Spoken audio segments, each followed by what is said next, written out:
pagi hari ini. Kita lihat firman Tuhan pagi hari ini dari Kejadian 30 ayat 25 sampai ayat yang ke-34. Kejadian pasal 30 ayat 25 sampai ayat 34.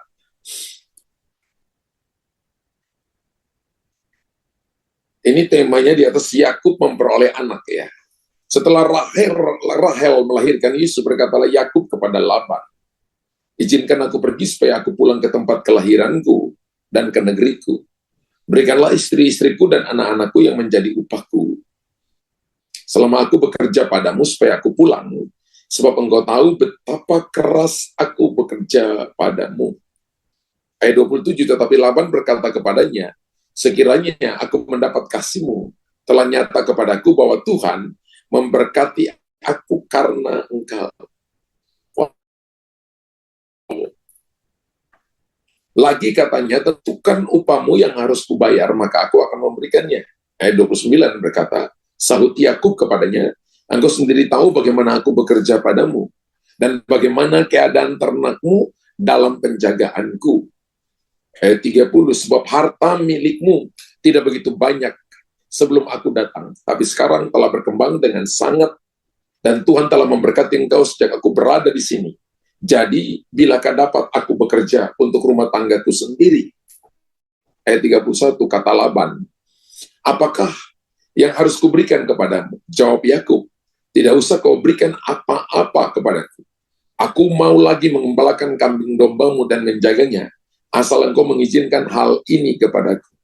Hari ini aku akan lewat dari tengah-tengah segala kambing dombamu, dan akan mengasingkan dari situ setiap binatang yang berbintik-bintik dan berbelang-belang, segala domba yang hitam, dan segala domba yang berbelang-belang dan berbintik-bintik, itulah upahku. Dan kejujuranku akan terbukti di kemudian hari. Apabila engkau datang memberi belang-belang di antara kambing-kambing dan yang tidak hitam di antara domba-domba, anggaplah itu tercuri olehku. Kemudian kata Laban, baiklah, jadilah seperti perkataanmu itu. Demikian firman Tuhan. Sementara sebelum saya ada seorang di sini yang punya di atas bahu kanan agak turun ke belakang itu seperti ada benjolan di belakangnya. Ya. Sepertinya satu orang laki, satu orang perempuan, ada benjolan di bahu sebelah kanan arah ke kanan. Kalau ada bisa angkat tangan, anugerah Tuhan turun bagi mereka, kesembuhan Tuhan berikan kepada mereka.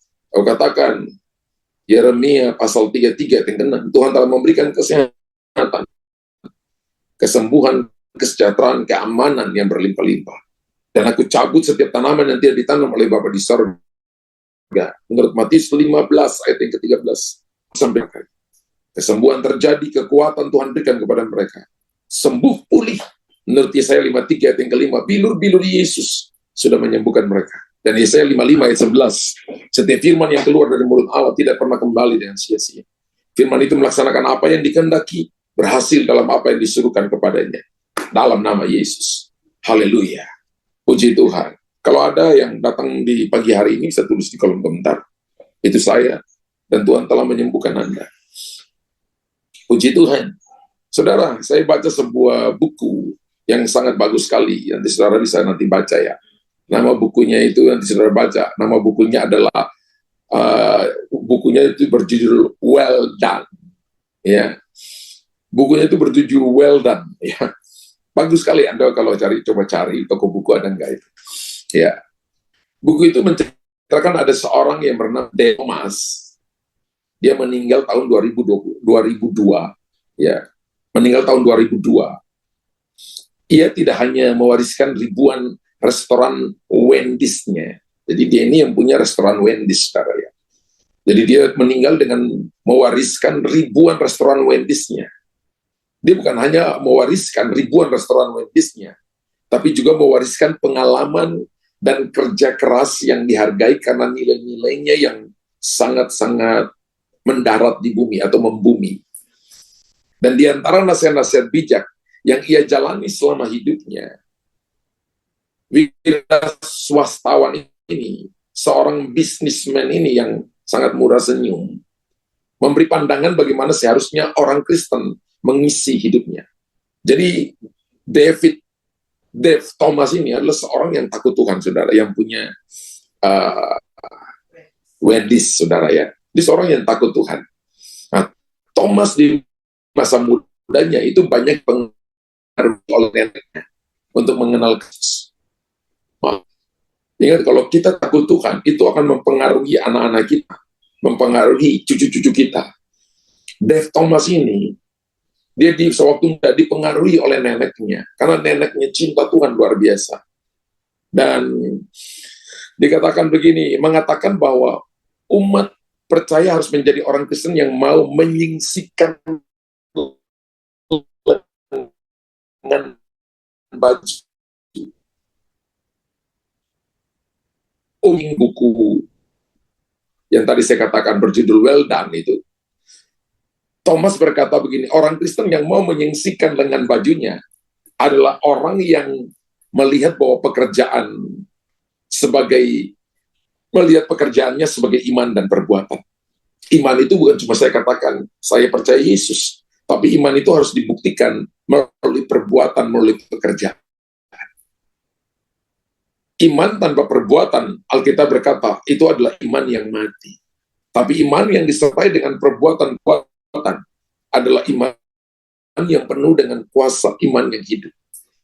Mereka yang meluangkan waktu untuk berkomunikasi dengan Tuhan, melalui doa, mempelajari Alkitab, dengan hikmat, dengan aktif di gereja, suka datang ibadah, melayani sesama, mewartakan Injil kepada orang lain. Maka orang-orang itu adalah orang yang bukan cuma mendengar firman, tapi mereka adalah orang-orang yang membawa firman kehidupan kepada orang lain.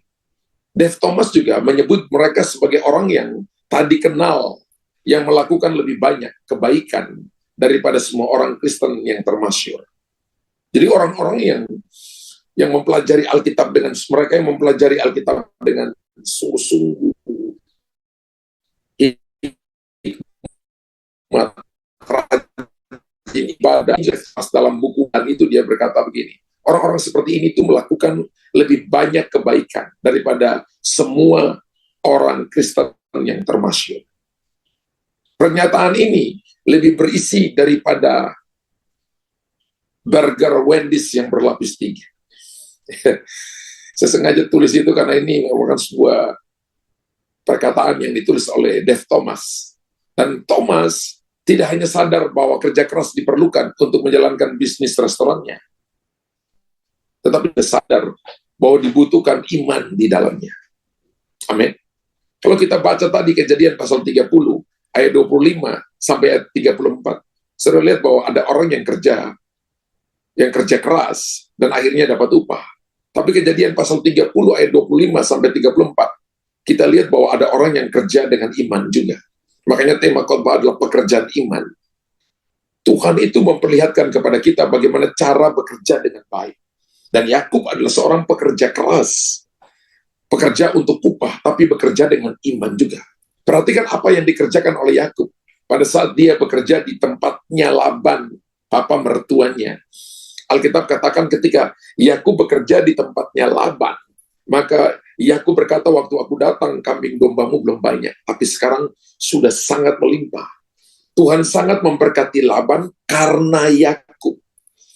Harusnya Tuhan memberkati keluarga kita karena Anda. Tuhan memberkati perusahaan Anda karena Anda bekerja di sana. Tuhan memberkati tempat pekerjaan di mana Anda berada karena Anda ada di sana. Seperti Laban diberkati karena Yakub bekerja keras. Dan di dalam bekerja keras ada pekerjaan iman yang juga dia nyatakan di sana. Maka sudah lihat kemajuan terjadi. Ada dua hal yang sangat menarik yang bisa kita pelajari dari Kejadian pasal 30 ayat 25 sampai ayat yang ke-34 ini. Yang pertama adalah hukum upah versus perjanjian berkat. Ya, upah versus perjanjian berkat. Apa itu hukum upah? Hukum alam di dunia ini jelas mengatakan kepada kita bahwa orang yang rajin akan menerima upah dari kerajinannya. Betul? Orang yang rajin akan menerima upah dari kerajinannya. Makanya kita belajar di waktu SD, SMP gitu ya, ada pepatah dunia mengatakan gini, rajin pangkal kaya. Berapa banyak yang tahu itu? Kita semua tahu pepatah itu ya, rajin pangkal kaya. Prinsip ini berlaku untuk semua orang. Anda percaya Tuhan atau tidak percaya Tuhan, Anda menolak Tuhan, ataukah Anda menyembah Tuhan, kalau Anda rajin, Anda pasti kaya. Ya, dalam hal ini, tanpa percaya kepada Tuhan pun seorang bisa menjadi kaya. Rajin, pangkal kaya. Dan ada banyak contoh dalam dunia ini, seseorang yang bukan orang percaya begitu kaya, karena sangat rajin bekerja. Jadi kalau saudara mau kaya, rajin saja bekerja. Ya, rajin bekerja. Itu namanya hukum upah. Kalau Anda kerja keras, kerja rajin, lupa ibadah, lupa baca Alkitab, Anda akan punya uang banyak. Tapi Anda nggak punya damai sejahtera. Anda nggak punya karunia kesehatan di situ. Selalu saja ada yang bocor. Dan Alkitab berkata, kemalasan selalu mendatangkan kemiskinan. Inilah yang saya sebut dengan hukum upah. Hukum upah itu nggak peduli dengan Tuhan, nggak peduli dengan kehidupan rohani. Yang penting gue kerja, ya sampai binasa. Sekarang ini ada orang yang di grup hamba-hamba Tuhan itu, ya mereka kirim sebuah video, bagi saya itu video sederhana, tapi artinya dalam. Jadi sepertinya dia taruh di depannya itu seperti ada pancingan. Biasanya kalau pancingannya di ujungnya itu kan mata kail dan umpan untuk ikan. Tapi yang di mata kailnya itu diganti dengan uang dolar, saudara. Sehingga itu ditaruh di belakangnya, kemudian dia ada di depannya. Dan kemudian orang itu berlari ingin mengejar uangnya, itu dia berlari seumur hidup. Tanpa dia tahu di depannya itu adalah kuburan. Dan satu waktu dia akan masuk ke dalam kuburan itu. Hukum upah itu adalah pengejaran keuntungan sebesar-besarnya. Dan mereka menyingkirkan Tuhan. Apakah kita nggak boleh punya uang banyak? Boleh. Apakah kita nggak boleh kaya? Boleh. Tapi nggak boleh cinta uang. Nggak boleh pengejaran harta sampai kita lupakan Tuhan. Berbeda dengan perjanjian berkat, saudara. Perjanjian berkat itu diawali dari Tuhan yang menjanjikan berkat kepada Abraham dan keturunannya. Kalau kita lihat di dalam Alkitab, sepanjang sejarah dalam Alkitab, kita melihat bagaimana Tuhan memberkati setiap keturunan Abraham, baik dari istrinya Sarah, maupun sampai Habel. Bahkan perjanjian itu berlaku bagi keturunan Abraham secara rohani, yaitu Anda dan saya. Tulis di kolom komentar, saya keturunan Abraham secara rohani. Kita mendapatkan berkat karena Abraham yang percaya kepada Tuhan. Artinya orang yang percaya harusnya menjadi bahwa mereka bisa menjadi kaya karena berkat yang Tuhan janjikan. Amin. Kalau kita bekerja tanpa beriman, tanpa percaya kepada Tuhan, kita bekerja tapi tetap mengandalkan Tuhan, punya waktu duduk berdoa, membaca firman, rajin ibadah, Anda akan menemukan yang namanya perjanjian berkat. Di saat keadaan sulit, justru Tuhan membawa Anda lebih cepat sampai nomor 1 di depan. Justru terjadi kegoncangan, Tuhan akan membuat Anda melompat naik lebih tinggi. Krismon itu krisis moneter. Tapi bagi orang yang pun bisa menjadi Kristus menolong. Amin. Ya, ketika resesi terjadi, Tuhan bisa merubahnya menjadi resepsi. Ketika Anda bekerja dalam perjanjian berkat, Anda percaya kepada Tuhan. Anda tulis di kolom komentar, Tuhan sanggup mengubah resesi jadi resepsi. Amin.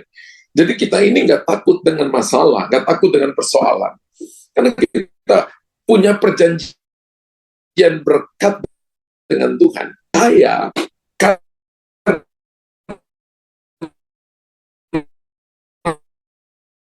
Kita adalah yang namanya berkat Tuhan. Nah, berkat ini menjadi yang besar, saudara. Karena perjanjian berkat ini akan diturunkan dari generasi ke generasi. Dari Abraham sampai sekarang, udah ribuan tahun berat ini turun. Tapi saudara perhatikan orang yang bekerja karena upah. Ada kalanya sampai kepada dirinya, dia meninggal, habis upahnya. Nggak bisa diturunkan kepada anaknya. Tapi kita melayani karena perjanjian berkat ini akan diturunkan dengan percaya bahwa Tuhan menjaga dari Abraham sampai sekarang sampai generasi berat ini itu yang hal yang tapi saudara perhatikan orang yang bekerja karena upah ada kalanya sampai kepada dirinya dia meninggal habis kedua yang saya mau jelaskan kepada saudara adalah bekerja dengan iman. Bisa tulis di kolom kepada anaknya. Saya mau bekerja dengan kita melayani karena bekerja dengan perjanjian berkat ini akan diturunkan dengan percaya bahwa Tuhan akan cuma dari Abraham sampai sekarang makanya dari awal saya katakan tanpa perbuatan itu yang mati. Haleluya. Jadi iman itu bukan hanya cuma ngomong di mulut, bukan cuma ada di pikiran, bukan cuma taruh di hati. Tapi iman harus dilihat dari perilaku, dari tingkah laku, dari cara kerja kita. Cara bekerja orang percaya dengan orang yang belum percaya harusnya berbeda. Harusnya orang yang percaya kepada Tuhan harusnya kerja lebih baik. Daniel ketika ada di kerajaan Babel dan kerajaan Media dan Persia pada masa pemerintahan Raja Darius, orang mencoba mencari bahannya, kerjaannya, nggak ketemu kesalahannya. Kenapa? Karena dia orang yang bekerja dengan iman. Orang yang bekerja dengan iman itu tidak bekerja bagi dirinya. Tidak juga bekerja hanya kepada orang lain. Tapi orang dalam bekerja, maka saudara dan saya akan menjadi orang-orang yang bekerja dengan iman. Boleh ditunjukkan Kolose 3 ayat 23. Kita adalah orang-orang yang bekerja, apapun juga yang kamu perbuat, perbuatlah dengan segenap hatimu seperti untuk Tuhan dan bukan untuk manusia. Lakukan segalanya karena Tuhan lihat, Tuhan tahu, saudara. Saudara mungkin nggak curi uang. Saudara nggak mungkin Anda nggak nipu orang lain. Tapi mungkin Anda nggak korupsi. Tapi Anda korupsi waktu. Anda nggak korupsi uang, tapi korupsi waktu. Ya. Anda tidak jujur dengan waktu. Karena orang percaya itu bekerja dengan iman. Waktu. Kita melakukan untuk Tuhan. Kalau kita melakukan untuk Tuhan, Anda tidak jujur sekalipun pemimpin. Karena orang percaya itu, tapi kita tahu mata Tuhan memperhatikan. Sekali bos nggak lihat, sekalipun gembala nggak lihat, tapi Tuhan melihat, Tuhan memperhatikan. Nah, kalau Tuhan memperhatikan semua yang kita lakukan, maka semuanya akan dicatat, reward-nya itu akan diberikan berdasarkan apa yang kita kerjakan. Haleluya. Makanya saya minta Bapak Ibu, misalnya saya nggak bisa lihat saudara ketika Anda matikan kamera. Saya cuma baca nama Anda di bawah. Tapi ketika Anda nyalakan kamera, saya bisa lihat saudara. Haleluya. Kecuali kalau Bapak Ibu pagi-pagi sudah meeting, nggak apa-apa ya. Tapi kalau pagi, kita tunjukkan wajah kita yang fresh misalnya. Ya, di Zoom ini. Ya. Kecuali kalau kita sudah kerja yang luar negeri, ada kalanya waktunya berbeda dengan kita. Ada yang sudah sore, ada yang sudah beda 4-5 jam dari kita. Mungkin mereka sudah kerja. Nah, kalau kita belum bekerja, dengan iman berarti kita hanya sampai kepada hukum upah. Bukan perjanjian berkat, saudara. Kita hanya kerja sekeras-kerasnya, hanya untuk mendapatkan upah. Dan kita menyingkirkan Tuhan dari hidup kita. Berbeda dengan perjanjian berkat, kita melibatkan Tuhan dalam hidup kita. Sehingga ketika upah itu diberikan kepada kita, kita tahu bahwa itu untuk memuliakan Tuhan, bukan untuk gagah-gagahan. Dan untuk mencapai dalam tahap perjanjian berkat, kita harus bekerja dengan iman. Bekerja dengan iman itu adalah contoh. Kita ambil contoh adalah Yakub yang tadi kita baca dalam Kejadian pasal 30 ayat 25 sampai 46. Yakub bekerja dengan sangat luar biasa karena Yakub bekerja dengan iman.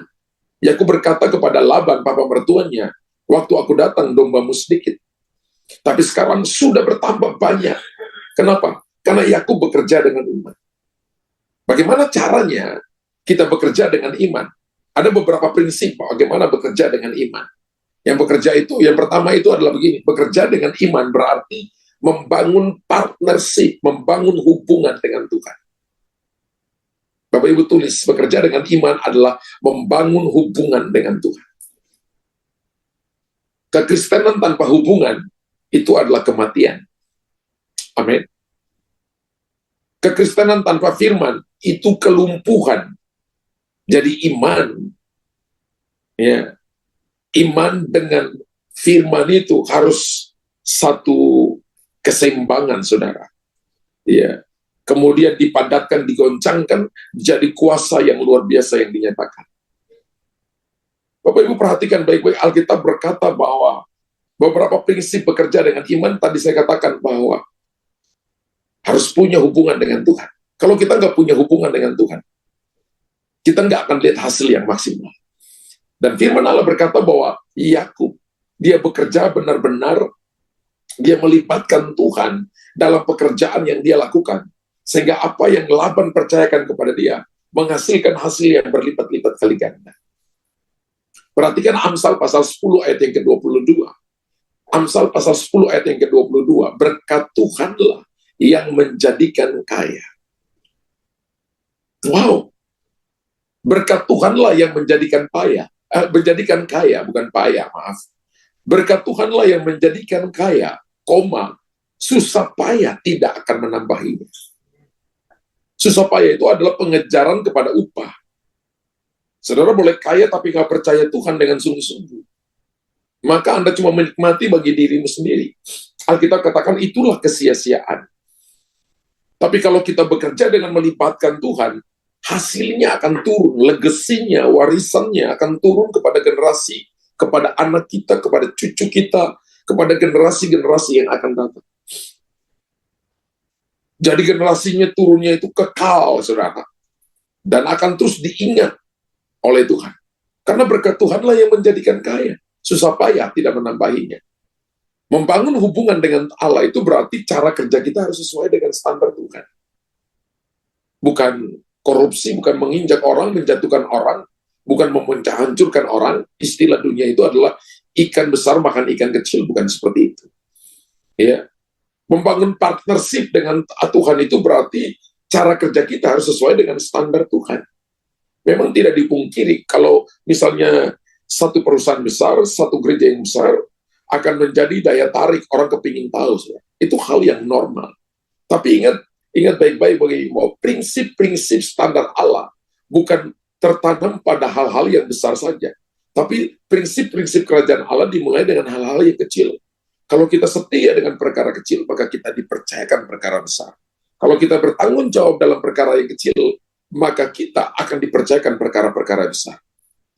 Jadi maksudnya apa? Libatkan Tuhan dalam setiap pekerjaan kita. Dan ada banyak bukti bagaimana Tuhan semakin memberkati orang yang benar-benar menjadikan Tuhan itu partner kerjanya. Bagaimana caranya itu, Pak? Waktu saya mau pergi kerja pagi, saya berdoa, Tuhan sertai aku hari ini. Mau putuskan apa-apa, Tuhan sertai aku hari ini. Tandanya apa? Damai di hati. Anda kepingin, tapi kok nggak damai di hati ya? Anda kepingin, tapi ada gambaran bahwa akan terjadi begini, akan begini, akan begini. Jangan melangkah lebih daripada itu. Karena Tuhan lebih tahu masa depan daripada kita. Pandangan kita terbatas. Tapi pandangan Tuhan itu luas. Melampaui pandangan kita. Dia yang merancang masa depan bagi kita. Haleluya. Kalau hal yang pertama tadi bekerja dengan iman itu adalah menjadikan Tuhan partner. Yang kedua, bekerja dengan iman itu berarti bekerja disertai dengan kejujuran. Saya lihat tadi Kejadian 30 ayat 33. Yakub berkata kepada Laban begini, dan kejujuranku akan terbukti di kemudian hari. Wow. Dan kejujuranku akan terbukti di kemudian hari. Kejujuran itu tidak akan terbukti ketika Anda ngomong baik di depan bosmu. Ketika Anda ngomong baik di depan gembalamu. Kejujuran itu akan terbukti di kemudian hari. Kejujuran itu akan diuji dengan iman. Iman itu akan diuji dengan waktu. Kejujuran akan diuji dengan waktu. Kejujuran itu tidak akan diuji dengan perkataan-perkataan kita yang mendayu-dayu, saudara. Anda bisa nipu orang. Kita bisa nipu orang. Tapi dengan berjalannya waktu, akan terbukti di kemudian hari. Apabila engkau datang memeriksa upahku, segala yang tidak berbintik-bintik atau berbelang-belang di antara kambing-kambing dan yang tidak hitam di antara domba-domba, anggaplah itu tercuri olehku. Wow. Kejadian 30 ayat 33 ini menjadi sebuah sebuah deklarasi iman dari seorang yang bernama Yakub. Kenapa?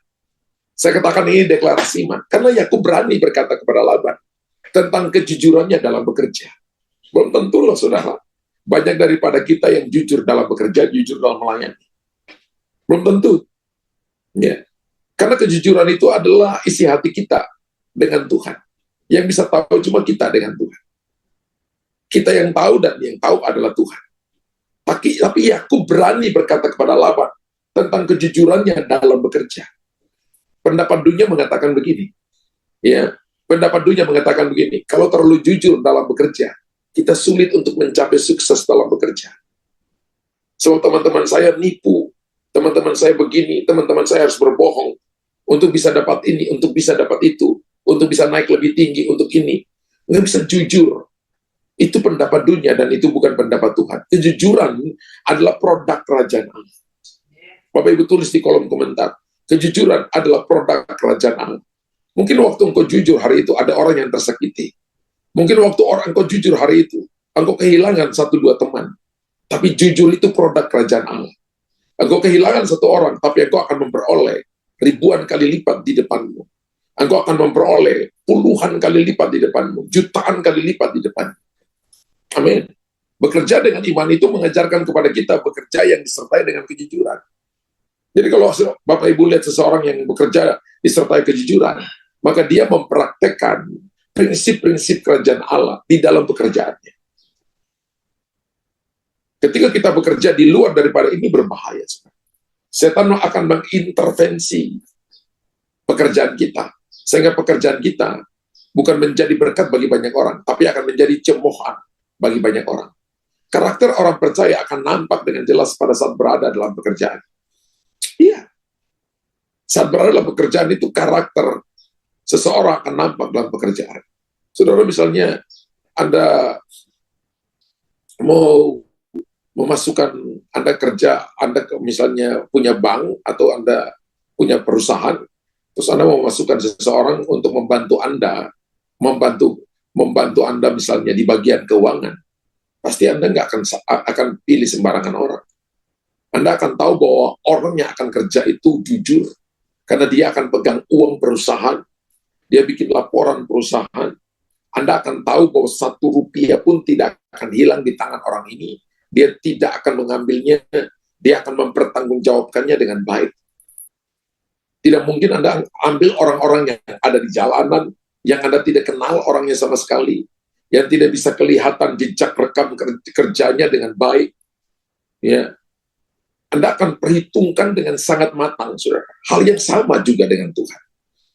Kalau kita tidak dapat dipercaya dalam hal kecil, maka hal besar pun tidak bisa dipercaya. Tuhan itu prinsip kerjanya bukan hal besar dulu yang dia lihat. Dia selalu melihat kita lakukan dari hal-hal kecil. Mulai dari bangun pagi, apa yang kita lakukan. Kalau kita nggak bisa jaga rumah kita 1, bagaimana kita punya rumah 2?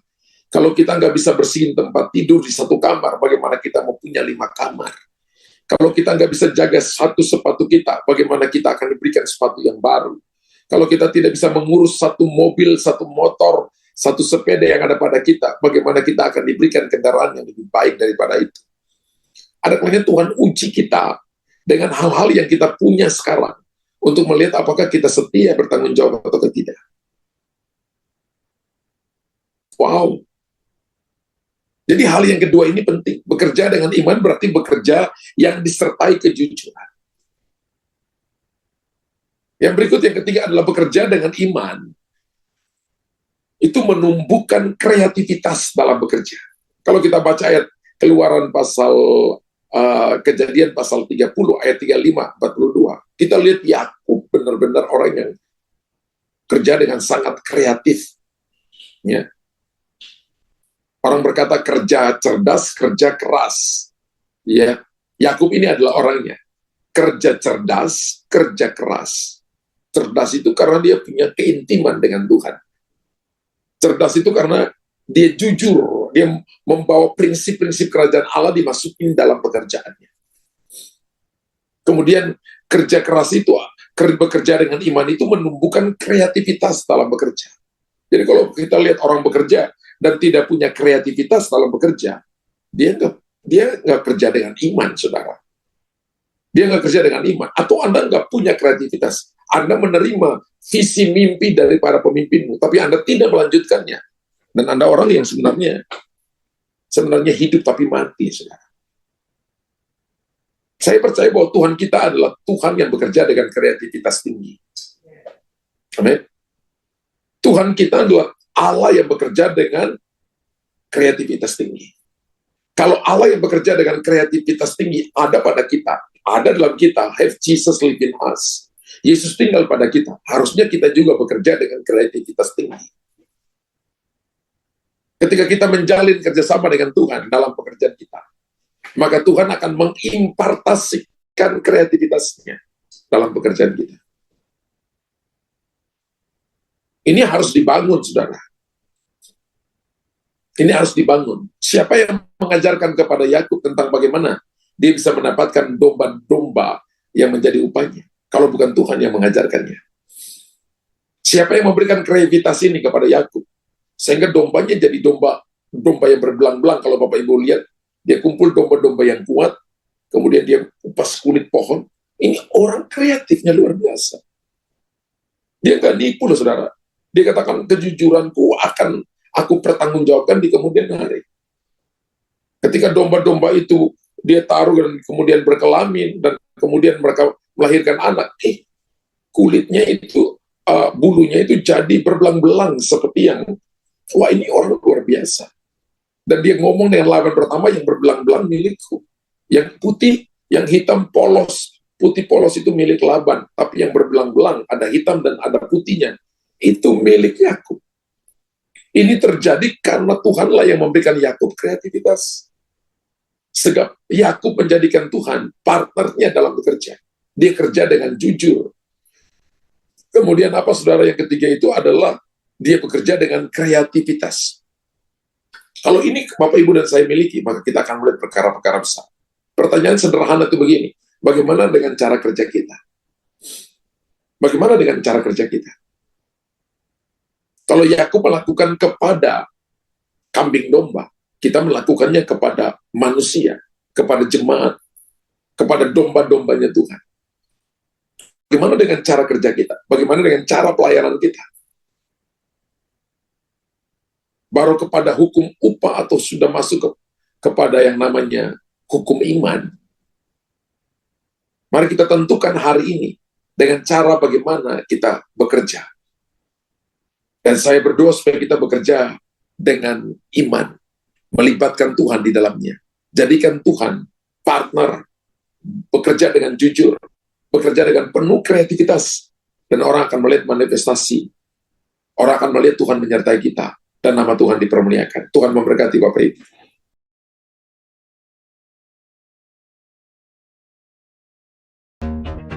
Selamat menabur Bapak Ibu, Tuhan Yesus memberkati.